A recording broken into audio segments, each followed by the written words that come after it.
সারা রাত জেগে থাকার ফলে তো বাড়িতে এসে সবাই আমরা প্রথমে ঘুমিয়ে নিয়েছি।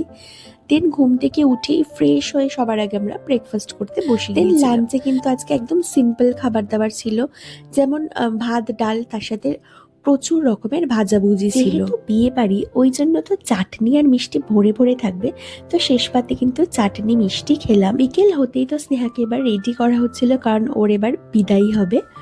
ব্যাস, এই সময়টা নিয়ে আমি আর আলাদা করে কিছুই বলতে চাই না। সমস্ত মেয়ের কাছে এই সময়টা কিন্তু ভীষণই পেইনফুল। তো স্নেহা, ওর বাড়ির লোক আর ওখানে যারা ছিল সবাই ভীষণই ওই সময়টাই ইমোশনাল হয়ে পড়েছিল।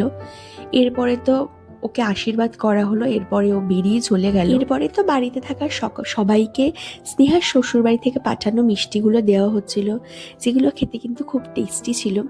তারপরে যেহেতু শনিবার ছিল ওই দিনটা, তো রাত্রে আমরা খেলাম কিন্তু ফ্রাইড রাইস, নিরামিষ আলুর দম, আর যেটা খেতে ভীষণই টেস্টি ছিল। তো ভিডিওটা ভালো লাগলে চ্যানেলটাকে সাবস্ক্রাইব